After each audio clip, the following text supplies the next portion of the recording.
talk show that he has created that basically discusses with those in the Silicon Valley industry what is going on inside and gives insights into the industry. You can check out his talk show in the link that Joey is going to send in the chat. Not only does he talk about technology, he also creates technology. So he has created an app called eVest, and his app eVest basically uses two-sided matching game theoretic principles to connect startup owners with their investors. eVest has won the House of Representatives Certificate of Special Recognition Award. And not related to technology, but more about his journalism aspect, he has written for the Stanford Daily, and he has written many articles for the Stanford Daily. You can check out his articles in another link that Joey's about to send in the chat. His favorite subjects in school include math, programming, and physics.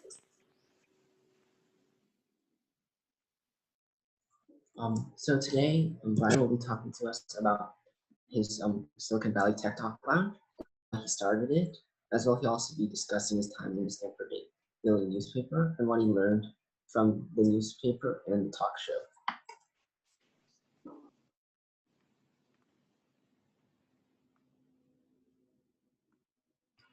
Hi, everyone. My name is Brian, and thank you, Sally and Joey, for the introduction.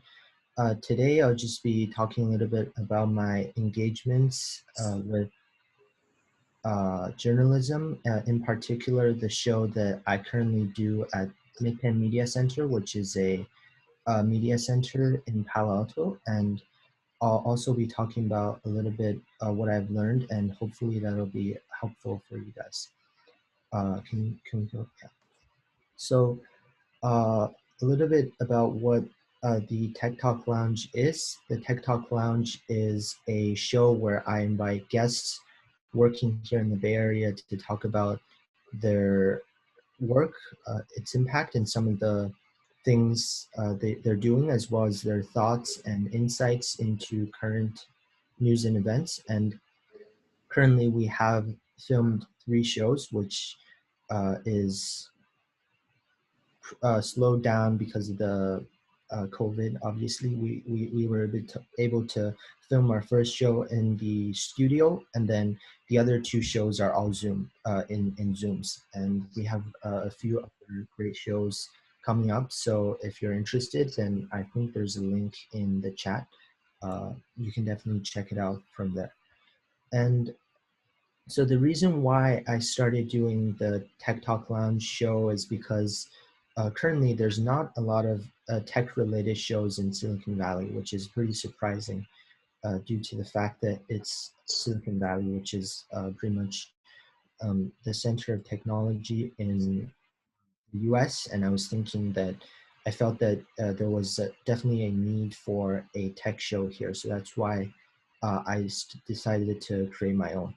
And then I think another reason why I started it is because I'm a student, and I think it's a good idea to bring fresh perspectives to people. So having a student as a host for a tech show would be quite interesting. And the third reason is that I had volunteered by the time I started the show at Midpenn Media Center for quite a while. So I felt it was a very good idea for me to do a show on my own. And then the fourth one is kind of similar to the second point, which is bringing new perspectives to my audience on existing topics. So what I mean by this is many times we would invite different guests to talk about the same topics, and then we would allow our audience to see what type of different perspectives they have. And I thought that was a very interesting thing. So can we go to the next slide? Yeah, so more about looking at different perspectives. So far, as I mentioned, we were able to produce 3 shows, and these are the shows currently on my YouTube channel, and then they're also available on, are not available, but you can look at them on Midpenn Media's YouTube channel, and most of the people watch them there. And also there's, I believe there are also broadcasting for the past few months on 5 or 6 TV channels here in the Bay Area. But the 3 guests that I had so far are Federici, and then Kuzmo, as well as uh, uh, Shinwei. And the first one, Mr. Federici, Andrew Federici, he currently he has a leadership position in a startup in the Bay Area. And Mr. Kuzmo, he's my computer science teacher. And then the third one is Mr. Wei. He's the founder of Ivy Max, as you probably know. And one of the ways in which I examined different perspectives in my show is that I invited Mr. Kuzmo as well as Mr. Wade onto my show to talk about their thoughts on the impact that COVID has had on COVID, as well as technology has had on learning, and pretty much asked them very similar questions.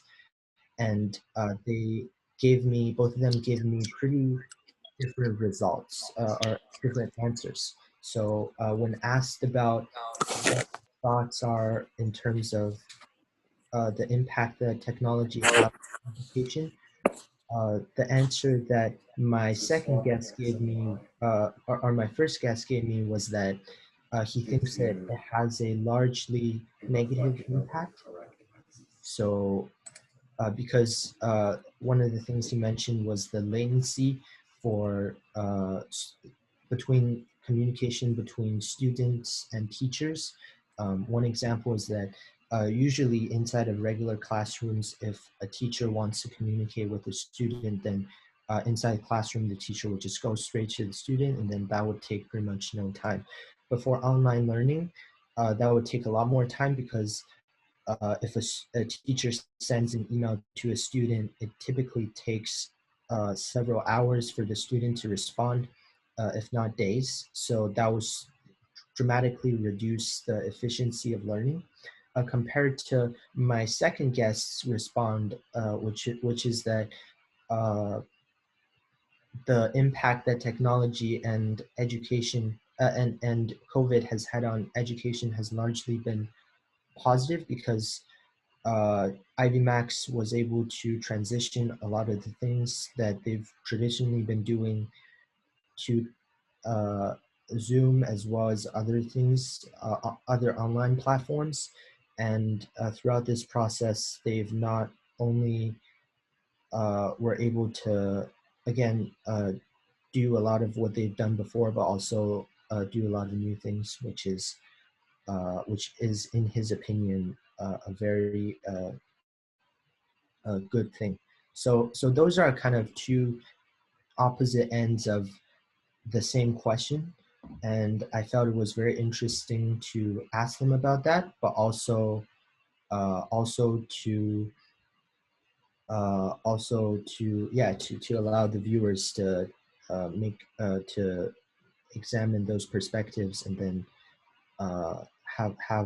and then reach a conclusion on their own. So can we go to the next slide?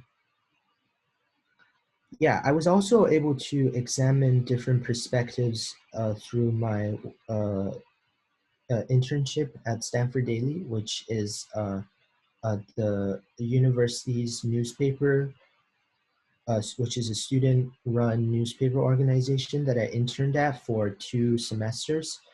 And one example of this is that throughout my writing process, I was able to communicate and interview a lot of people from a variety of fields, such as artists, musicians, as well as professors. And one example, I'll just give you one example. There's a lot of examples, but one example is that I was writing an article about a museum exhibition, a new museum exhibition at the Cantor's Art Center, and which is created by a very famous artist. I was able to interview him as well as the museum curator, and also the professor who was inspiring, who, at least according to the artist, inspired the project. And through interviewing them, I found very different perspectives. The artist himself felt that gave me a more artistic perspective regarding his work, compared to the professor gave me a more scientific explanation of why the work was very unique. So that's, in my opinion, again, very interesting. So next slide.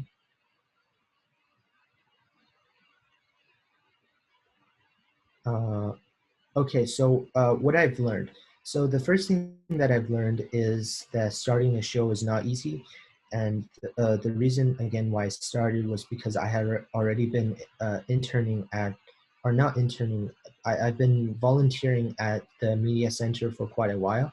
And I felt that it was pretty boring to just volunteer for other people. So I thought it would be a better idea if I created my own show. And I found there to be a drastic difference between helping others produce their show and producing my own. So the difference is that even though helping others produce their show can allow me to become better at some skills such as filming the shows or editing the shows or being a floor director, which is a role where you communicate, help mediate between the studio and the people actually filming the show. And yeah, so I was able to gain a lot of experience from doing that. But the difference between that and producing a show on my own is that oftentimes producing a show on my own requires being able to know how to delegate tasks to other volunteers, which is my second point. And this is not something easy because many people are good at doing specific things themselves, but when it comes to telling others what to do and then eventually creating a show, it, it takes a lot of practice, which is why I still think that I wasn't able to become an expert in this area since I've only filmed one show. But once the pandemic is over and then the show and then the studio opens up, hopefully we'll be able to do a lot more shows and I get to practice more of that. And then the importance of different perspectives is another important thing I learned, is that when considering a issue or a news, it's important to take into account multiple perspectives and let the audience reach their own conclusion instead of just considering a few perspectives or telling the audience what to think, because people usually don't like you to tell them what to think. And then also to ask tough questions.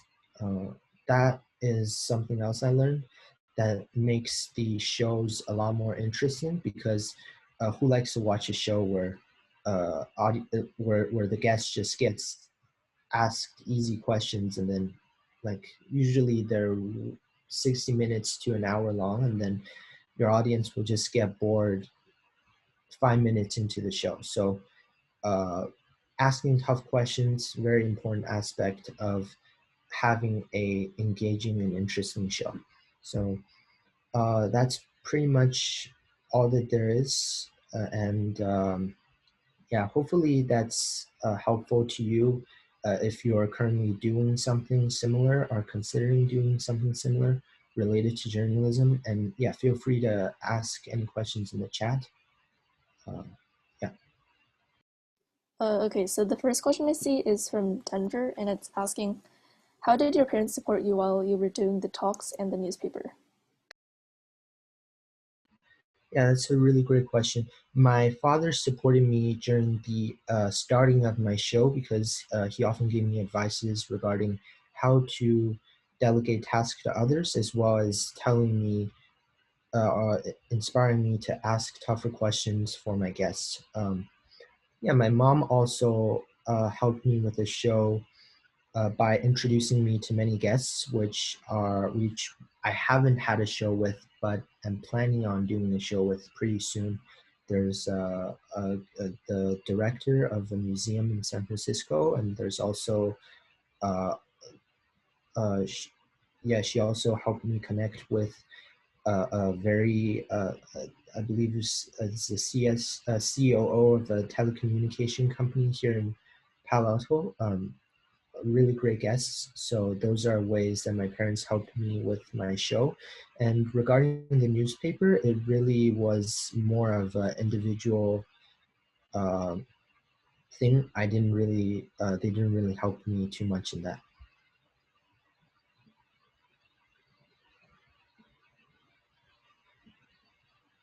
Okay.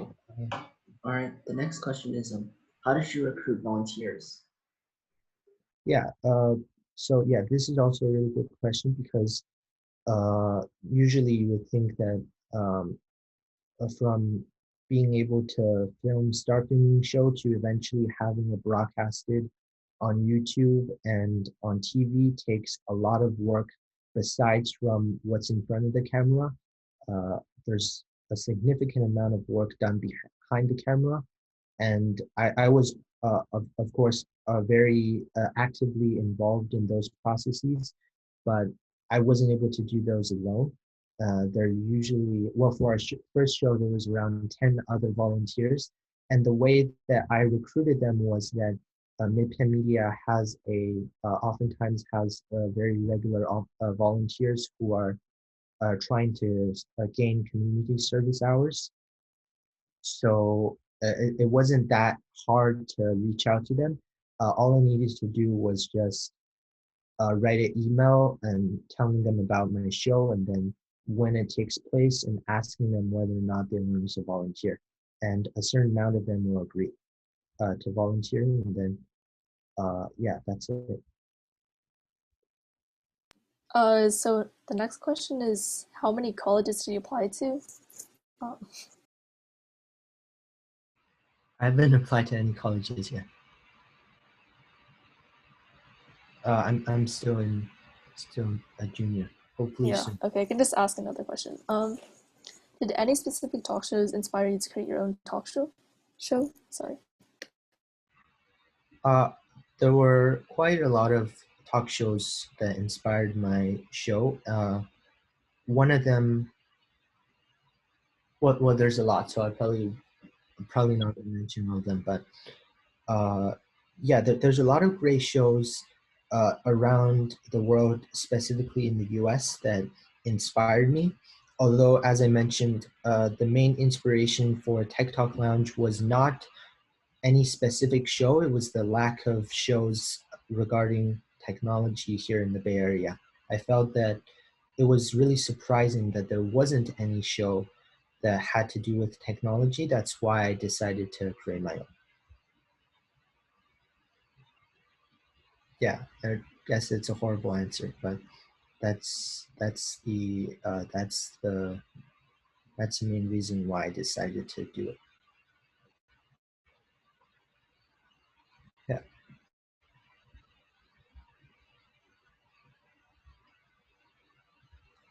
So the next question in chat is, how did you get the position at the Stanford Daily newspaper?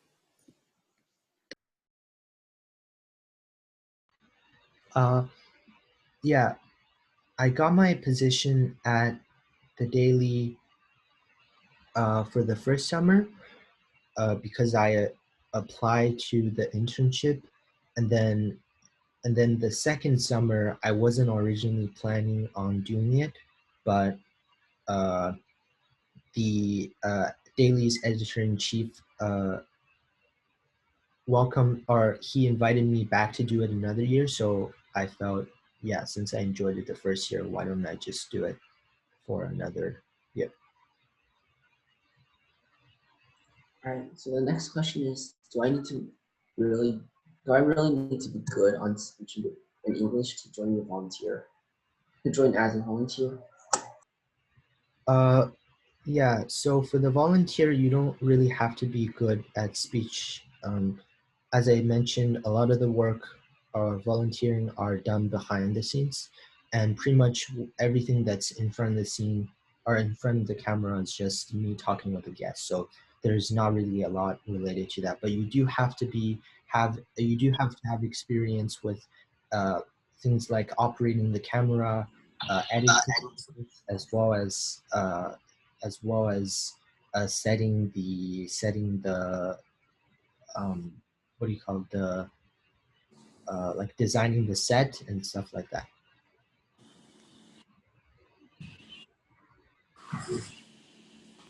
So the next question is, how were you supported in making eVest? Did you do the programming yourself? Yeah, so the eBest is inspired by a something called it's not really related to today's talk, but yeah, inspired by something. It's a subfield in economics called two-sided matching, and the reason why I decided to do it was that because I found that there were many really great startups here in Silicon Valley who are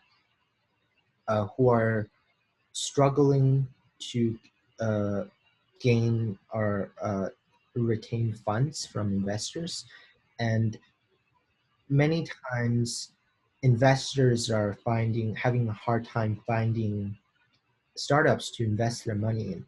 So I felt that if I were to use two-sided matching to match the startups with investors, that would be a really great idea. So yeah, that's why I started doing eVest. And like I said, the theories are inspired by two-sided matching, and then but the programming and the implementation was completely done by myself.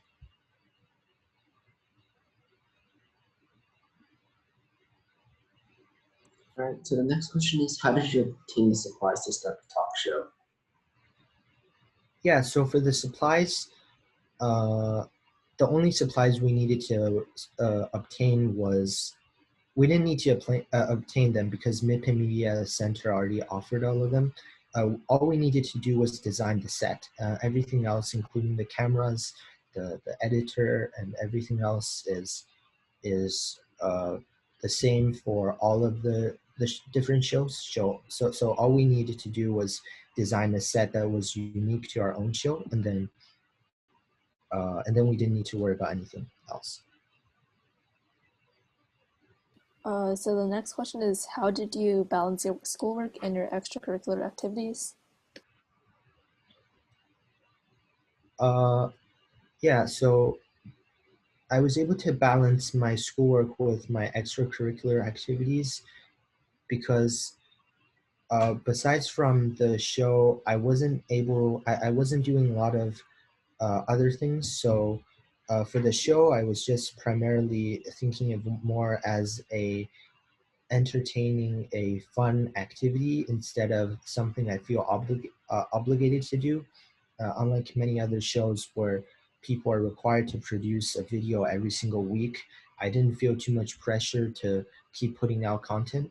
I felt it was good to produce as much as possible, but I didn't have to do it on a regular basis. So I could do it whenever I felt free from too much pressure in school. And for my writing at Stanford Daily, I did most of that during the summer, so that didn't really interfere with my schoolwork either.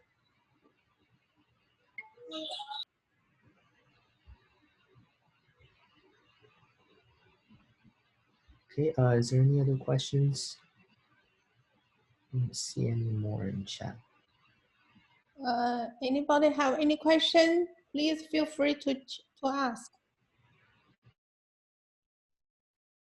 Okay. There's another question. Yeah, there's another question. It's what school is your dream school?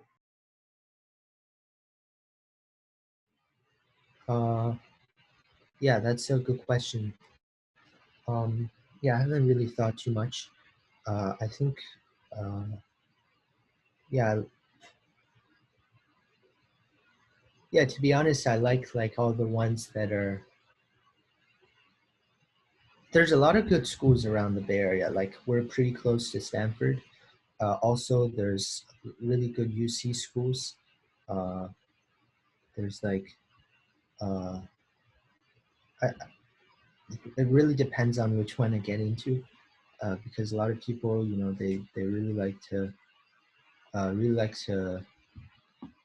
really like a particular school, and then, you know, and then they didn't get into it, which is very likely to happen, and then they just get really upset because there's a lot of other wonderful schools out there, and they're so focused on getting into one and they didn't end up getting into it, but they got into a lot of other good schools and they're still really sad.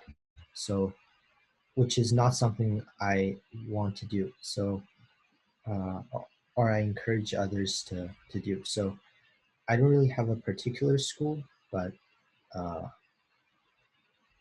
yeah, again, really depends on which ones I get into.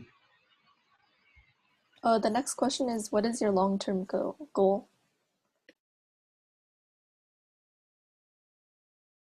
Yeah, can you be more specific about what, like in general, or for a specific, like, are you talking about the show I'm doing, what I plan to do in the future, or um, so for the show, I guess my long-term goal is to from now on start making shows. Oh, and left. Okay. Uh, some pretty, yeah, pretty tough questions. Uh, yeah, so I mean, for the show, it's the long-term goal is to put out as much as possible before the end of COVID. Maybe doing as much show as possible, uh, doing as many shows as possible, mm, online, and then after that, in studio, and then even after I graduate from high school, I might, if I still live in the Bay Area, I might still be able to do that. Um, and then, yeah, just because it's a really interesting it's a really interesting thing to do.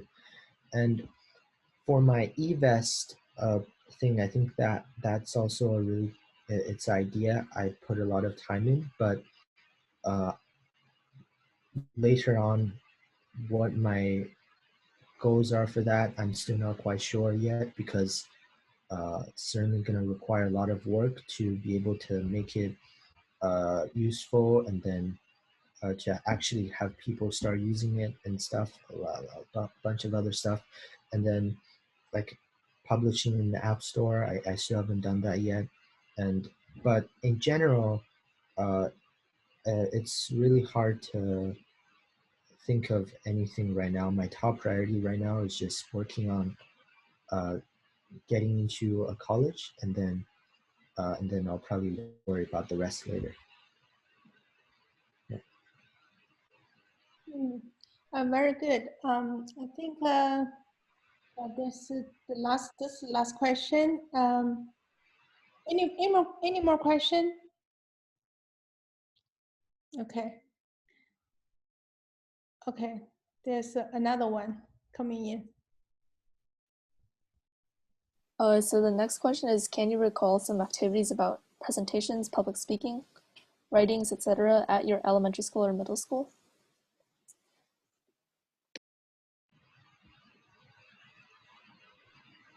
Yeah, I didn't do too much in my elementary school. In middle school, I related to public speaking. I did public speaking. I was very bad at it. So I eventually left my debate class in the middle of the semester, and then because of how bad I was, and so but I did do a I did also start a videography related news channel. It was one of the first student uh, created clubs at my middle school, and then it was about making news related to what was happening around the school in video format, and then playing it every other week. we call it the school I went to called the Huntington Middle School, and so I called it the Huntington Middle School. Uh, our the HMS 10, and it got popular pretty soon, and then it was playing inside a school, and yeah, I think they're still continuing it now after I graduated. But like writing, presentation, I couldn't think of too much other stuff for besides from that.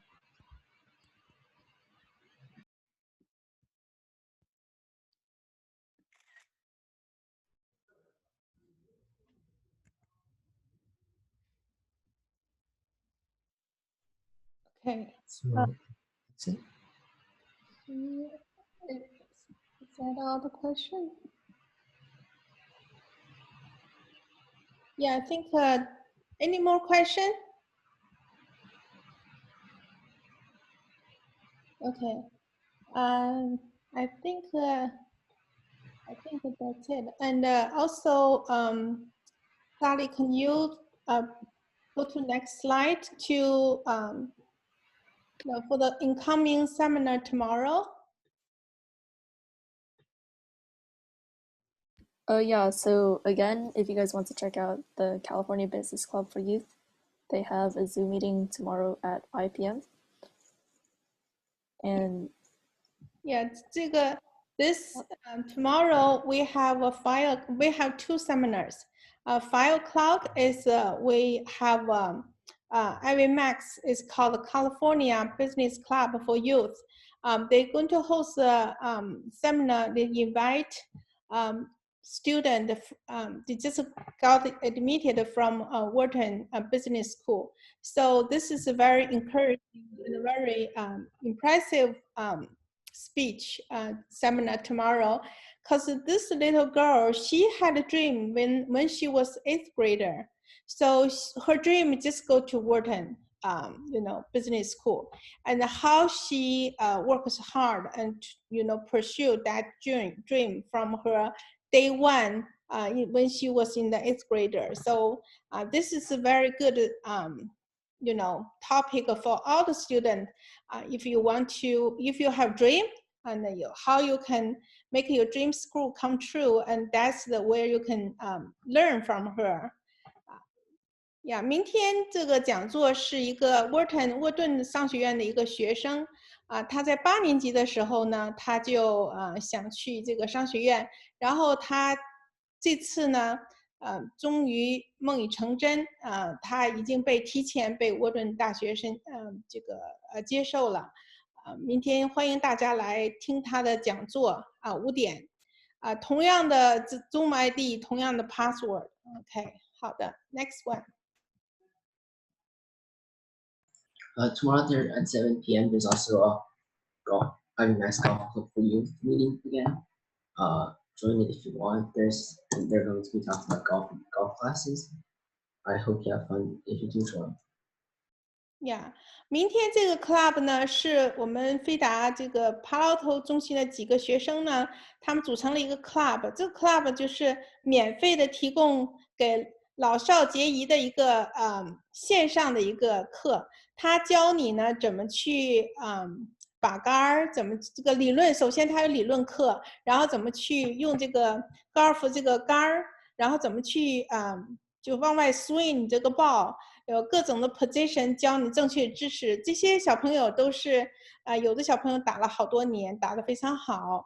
然后呢，他们也是希望小的和不管年纪多大的都欢迎来听他的理论课明天是7点哈，我们第一个这个 business 那个 school 的学生是5点大家稍微休息一下半个小时我估计那个就是6点半结束，然后接下来就7点。欢迎大家上线听课。如果你有你的朋友，还有你的家人，其他的家人都欢迎来听我们这个高尔夫的课和这个 business seminar。好的，那萨莉下一个，你就。Oh, that's the end. Yeah. So thank you guys for listening to Brian talk about his experiences relating to journalism and technology. And I hope you guys all have a happy New Year soon. 非常感谢我们今天这个学生哈，都是自己来做的 slide， 自己做这个所有的agenda呀，还有这些all the show， 所以非常好。今天是 club 做的这个学生做了一个很好的榜样。我们在线的呢有飞达的学生或者飞达以外的学生呢，你可以跟我们各个中心联系。然后我的电话是650-996-5678，这是我们 Palo Alto 电话。然后另外一个电话是925-460-7607。如果你是有什么问题，你就可以打电话参加我们学生的 club 也好啊，或者自己要组成你自己心仪的 club， 你需要康老师帮忙，你都可以跟我讲。我觉得学生除了你在 academic 方面要非常 strong 以外呢，现在更加重视的就是你在课外活动方面。所以康老师在这儿呢，愿意帮助你在你的课外活动方面，怎么样能够从小就有一个 long term 的一个 goal， 然后在课外活动方面呢，能够配合你这个 long term goal。因为大家知道现在成绩好已经不是最重要的了，对吧？现在你知道 SAT 说要取消，很多学校已经取消了。然后这个很多的这个Proposition 16就要求考试成绩不要看了，要按银种分配了。所以这些什么能够 outstanding 你出来呢？就是要参加各种的课外活动，特别是 leadership。比如说像我们今天在线的这几位同学，这 club 几位同学，他们就展现出他的一个 leadership。怎么去能够服务于社区？比如说我们明天这个 business club， 还有明天晚上这个 golf club， 都是学生自己办的。所以呢，你们每位学生，除了你要参加这个课，这个自己的 academic 好以外呢，要有 leadership， 还要有这个 volunteer hour， 还要有各种 competition 哈。所以我们飞达的课也有很多这 competition 的，你也参加，或者你到外边都可以找到你合适的课。那课外活动呢，有什么需要帮忙就找我康老师，然后我的电话已经放到这里边了，微信也可以来找我，好吗？非常好，非常好，感谢我们的嘉宾主讲嘉宾 Brian Lee， 他呢用自己的时间，他也很忙，利用自己的业余时间呢给我们做这么好的讲座。然后也非常感谢我们的主持人，我们的沙莉辽同学。他呢，沙莉是我们 Speech and Debate 这个我们大概是8、9月份吧，办了一个 Speech Debate 一个 competition。沙莉是一个champion winner， 和他的姐姐因为我们是 peer 嘛，在一起嘛。然后这个 Joey 呢，他是才9年级，今天在这个会上主持这么好，非常大方，然后也帮助我们做 slide， 非常好。我很高兴，所以感谢2位主持人，特别是感谢 Brian， 更感谢我们参加我们会议的今天所有的 audience 哈。所以我们下次再见，欢迎明天希望明天再能见到你们哈，欢迎你们再来。好，那明天见，明天5点和7点见，拜拜。Thank you, everyone. 谢谢。Thank you all.